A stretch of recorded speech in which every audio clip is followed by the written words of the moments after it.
अध्याय 5। इसके पश्चात मूसा और हारून ने जाकर फिरौन से कहा, इस्राएल का परमेश्वर यहोवा यूं कहता है, मेरी प्रजा के लोगों को जाने दे कि वे जंगल में मेरे लिए पर्व करें। फिरौन ने कहा, यहोवा कौन है कि मैं उसका वचन मानकर इसराइलियों को जाने दूं? मैं यहोवा को नहीं जानता और मैं इसराइलियों को नहीं जाने दूंगा। उन्होंने कहा, इब्रियों के परमेश्वर ने हमसे भेंट की है, इसलिए हमें जंगल में 3 दिन के मार्ग पर जाने दे कि अपने परमेश्वर यहोवा के लिए बलिदान करें।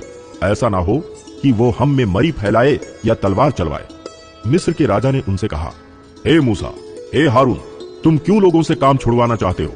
तुम जाकर अपना अपना बोझ उठाओ। और फिरौन ने कहा, सुनो, इस देश में वे लोग बहुत हो गए हैं, फिर तुम उनको परिश्रम से विश्राम दिलाना चाहते हो? फिरौन ने उसी दिन उन परिश्रम करवाने वालों को जो उन लोगों के ऊपर थे और उनके सरदारों को ये आज्ञा दी, तुम जो अब तक ईंटें बनाने के लिए लोगों को पुआल दिया करते थे, वो आगे को ना देना। वे आप ही जाकर अपने लिए पुआल इकट्ठा करें। तो भी जितनी ईंटें अब तक उन्हें बनानी पड़ती थीं, उतनी ही आगे को भी उनसे बनवाना। ईंटों की गिनती कुछ भी ना घटाना, क्योंकि वे आलसी हैं। इस कारण ये कहकर चिल्लाते हैं, हम जाकर अपने परमेश्वर के लिए बलिदान करें। उन मनुष्यों से और भी कठिन सेवा करवाई जाए कि वे उसमें परिश्रम करते रहें और झूठी बातों पर ध्यान न लगाएं। तब लोगों के परिश्रम कराने वालों ने और सरदारों ने बाहर जाकर उनसे कहा, फिरौन इस प्रकार कहता है, मैं तुम्हें पुआल नहीं दूंगा। तुम ही जाकर जहां कहीं पुआल मिले वहां से उसको बटोर कर ले आओ, परंतु तुम्हारा काम कुछ भी नहीं घटाया जाएगा। इसलिए वे लोग सारे मिस्र देश में तितर बितर हुए कि पुआल के बदले खूंटी बटोरे। परिश्रम कराने वाले ये कह कहकर उनसे जल्दी करते रहे कि जिस प्रकार तुम पुआल पाकर किया करते थे, उसी प्रकार अपना प्रतिदिन का काम अब भी पूरा करो। और इसराइलियों में से जिन सरदारों को फिरौन के परिश्रम कराने वालों ने उनका अधिकारी ठहराया था, उन्होंने मार खाई। और उनसे पूछा गया, क्या कारण है कि तुमने अपनी ठहराई हुई ईंटों की गिनती के अनुसार पहले के समान कल और आज पूरी नहीं कराई? तब इसराइलियों के सरदारों ने जाकर फिरौन की दुहाई ये कहकर दी, तू अपने दासों से ऐसा बर्ताव क्यों करता है? तेरे दासों को पुआल तो दिया ही नहीं जाता, और वे हमसे कहते रहते हैं, ईंटें बनाओ, ईंटें बनाओ। और तेरे दासों ने भी मार खाई है, परंतु दोष तेरे ही लोगों का है। फिरौन ने कहा, तुम आलसी हो, आलसी। इसी कारण कहते हो कि हमें यहोवा के लिए बलिदान करने को जाने दे। अब जाकर अपना काम करो, और पुआल तुमको नहीं दिया जाएगा, परंतु ईंटों की गिनती पूरी करनी पड़ेगी। जब इसराइलियों के सरदारों ने ये बात सुनी कि उनकी ईंटों की गिनती ना घटेगी और प्रतिदिन उतना ही काम पूरा करना पड़ेगा, तब वे जान गए कि उनके संकट के दिन आ गए हैं। जब वे फिरौन के सम्मुख से बाहर निकल आए, तब मूसा और हारून जो उनसे भेंट करने के लिए खड़े थे, उन्हें मिले। और उन्होंने मूसा और हारून से कहा, यहोवा तुम पर दृष्टि करके न्याय करे, क्योंकि तुमने हमको फिरौन और उसके कर्मचारियों की दृष्टि में घृणित ठहराकर हमें घात करने के लिए उनके हाथ में तलवार दे दी है। तब मूसा ने यहोवा के पास लौटकर कहा, हे प्रभु, तूने इस प्रजा के साथ ऐसी बुराई क्यों की, और तूने मुझे यहां क्यों भेजा? जब से मैं तेरे नाम से फिरौन के पास बातें करने के लिए गया, तब से उसने इस प्रजा के साथ बुरा ही व्यवहार किया है, और तूने अपनी प्रजा का कुछ भी छुटकारा नहीं किया। अध्याय 6। तब यहोवा ने मूसा से कहा, अब तू देखेगा कि मैं फिरौन से क्या करूंगा। जिससे वो उनको बरबस निकालेगा, वो तो उन्हें अपने देश से बरबस निकाल देगा। परमेश्वर ने मूसा से कहा, मैं यहोवा हूं। मैं सर्वशक्तिमान ईश्वर के नाम से अब्राहम, इसहाक और याकूब को दर्शन देता था, परंतु यहोवा के नाम से मैं उन पर प्रकट ना हुआ, और मैंने उनके साथ अपनी वाचा दृढ़ की है, अर्थात कनान देश जिसमें वे परदेशी होकर रहते थे, उसे उन्हें दे दूं। इसराइली जिन्हें मिस्री लोग दासत्व में रखते हैं, उनका कराहना भी सुनकर मैंने अपनी वाचा को स्मरण किया है। इस कारण तू इसराइलियों से कह, मैं यहोवा हूं, और तुमको मिस्रियों के बोझों के नीचे से निकालूंगा और उनके दासत्व से तुमको छुड़ाऊंगा, और अपनी भुजा बढ़ाकर और भारी दंड देकर तुम्हें छुड़ा लूंगा। और मैं तुमको अपनी प्रजा बनाने के लिए अपना लूंगा, और मैं तुम्हारा परमेश्वर ठहरूंगा। और तुम जान लोगे कि मैं तुम्हारा परमेश्वर यहोवा हूं, जो तुम्हें मिस्रियों के बोझों के नीचे से निकाल ले आया। और जिस देश के देने की शपथ मैंने अब्राहम, इसहाक और याकूब से खाई थी, उसी में मैं तुम्हें पहुंचाकर उसे तुम्हारा भाग कर दूंगा। मैं तो यहोवा हूं। ये बातें मूसा ने इसराइलियों को सुनाई, परंतु उन्होंने मन की बेचैनी और दासत्व की क्रूरता के कारण उसकी ना सुनी। तब यहोवा ने मूसा से कहा, तू जाकर मिस्र के राजा फिरौन से कह कि इसराइलियों को अपने देश में से निकल जाने दे। परंतु मूसा ने यहोवा से कहा, देख, इसराइलियों ने मेरी नहीं सुनी, फिर फिरौन मुझ भद्दे बोलने वाले की कैसे सुनेगा? तब यहोवा ने मूसा और हारून को इसराइलियों और मिस्र के राजा फिरौन के लिए इस अभिप्राय से आज्ञा दी कि वे इसराइलियों को मिस्र देश से निकाल ले जाएं। उनके पितरों के घरानों के मुख्य पुरुष ये हैं: इसराइल का जेठा रूबेन के पुत्र हनोक, पल्लू, हेस्रोन और कर्मी। इन्हीं में से रूबेन के कुल निकले। शिमोन के पुत्र यमूएल, यामीन, ओहद, याकिन और सोहर, और एक कनानी स्त्री का बेटा शाऊल। इन्हीं में से शिमोन के कुल निकले। लेवी के पुत्र जिनसे उनकी वंशावली चली है, उनके नाम ये हैं, अर्थात गेरशोन, कहात और मरारी। और लेवी की पूरी अवस्था 137 वर्ष की हुई।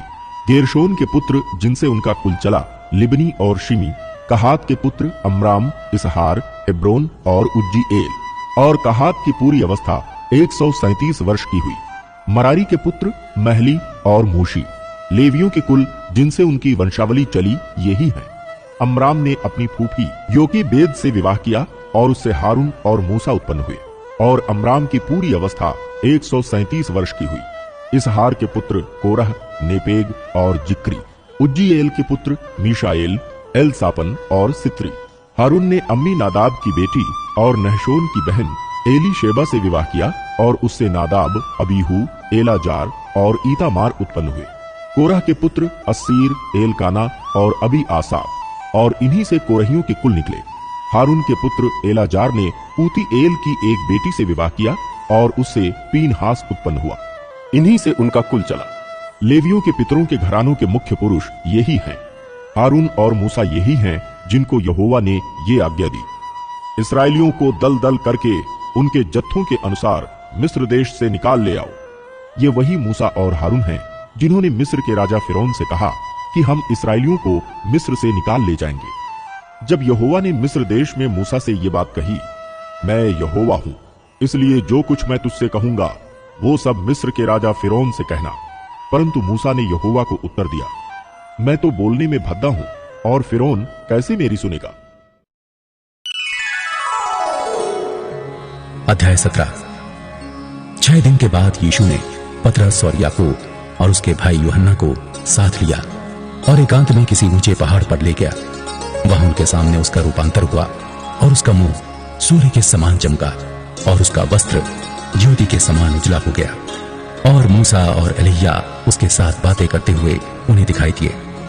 इस पर पतरस ने यीशु से कहा, हे प्रभु, हमारा यहां रहना अच्छा है। यदि तेरी इच्छा हो तो मैं यहां 3 मंडप बनाऊं, एक तेरे लिए, एक मूसा के लिए और एक एलिय्या के लिए। वो बोल ही रहा था कि एक उजले बादल ने उन्हें छा लिया और उस बादल में से ये शब्द निकला, ये मेरा प्रिय पुत्र है जिससे मैं प्रसन्न हूं, इसकी सुनो। चेले ये सुनकर उनके बल गिर गए और अत्यंत डर गए। यीशु ने पास आकर उन्हें छुआ और कहा, उठो, डरो मत। तब उन्होंने अपनी आंखें उठाईं और यीशु को छोड़ और किसी को न देखा। जब वे पहाड़ से उतर रहे थे तब यीशु ने उन्हें यह आज्ञा दी, जब तक मनुष्य का पुत्र मरे हुओं में से ना जी उठे तब तक जो कुछ तुमने देखा है किसी से ना कहना। इस पर उसके चेलों ने उससे पूछा, फिर शास्त्री क्यों कहते हैं कि एलिय्या का पहले आना अवश्य है? उसने उत्तर दिया, एलिय्या अवश्य आएगा और सब कुछ सुधरेगा, परंतु मैं तुमसे कहता हूं कि एलिय्या आ चुका है और लोगों ने उसे नहीं पहचाना, परंतु जैसा चाहा वैसा ही उसके साथ किया। इसी रीति से मनुष्य का पुत्र भी उनके हाथ से दुख उठाएगा। तब चेलों ने समझा कि उसने हमसे यूहन्ना बपतिस्मा देने वाले के विषय में कहा है। जब वो भीड़ के पास पहुंचे तो एक मनुष्य उसके पास आया और घुटने टेक कर कहने लगा, हे प्रभु, मेरे पुत्र पर दया कर, क्योंकि उसको मिर्गी आती है और वो बहुत दुख उठाता है और बार बार आग में और बार बार पानी में गिर पड़ता है। मैं उसको तेरे चेलों के पास लाया था पर वे उसे अच्छा नहीं कर सके। यीशु ने उत्तर दिया, हे अविश्वासी और हठीले लोगों, मैं कब तक तुम्हारे साथ रहूंगा, कब तक तुम्हारी सहूंगा? उसे यहां मेरे पास लाओ। तब यीशु ने दुष्ट आत्मा को डांटा और वो उसमें से निकल गई और लड़का उसी घड़ी अच्छा हो गया। तब चेलों ने एकांत में यीशु के पास आकर कहा, हम उसे क्यों नहीं निकाल सके? उसने उनसे कहा, अपने विश्वास की घटी के कारण, क्योंकि मैं तुमसे सच कहता हूं, यदि तुम्हारा विश्वास राई के दाने के बराबर भी हो तो इस पहाड़ से कह सकोगे, यहां से सरक कर वहां चला जा तो वो चला जाएगा और कोई बात तुम्हारे लिए असंभव ना होगी। पर यह जाति बिना प्रार्थना और उपवास के नहीं निकलती। जब वे गलील में थे तो यीशु ने उनसे कहा, मनुष्य का पुत्र मनुष्यों के हाथ में पकड़वाया जाएगा, वे उसे मार डालेंगे और वो तीसरे दिन जी उठेगा। इस पर वो बहुत उदास हुए। जब वे कफरनहूम पहुंचे तो मंदिर का कर लेने वालों ने पतरस के पास आकर पूछा, क्या तुम्हारा गुरु मंदिर का कर नहीं देता? उसने कहा, हाँ देता है। जब वो घर में आया तो यीशु ने उसके पूछने से पहले ही उससे कहा, हे शमौन, तू क्या सोचता है? पृथ्वी के राजा महसूल या कर किनसे लेते हैं, अपने पुत्रों से या परायों से? पतरस ने उससे कहा, परायों से। यीशु ने उससे कहा, तो पुत्र बच गए, तो भी इसलिए कि हम उन्हें ठोकर ना खिलाएं। तो झील के किनारे जाकर बंसी डाल और जो मछली पहले निकले उसे ले। उसका मुंह खोलने पर तुझे एक सिक्का मिलेगा, उसी को लेकर मेरे और अपने बदले उन्हें दे देना।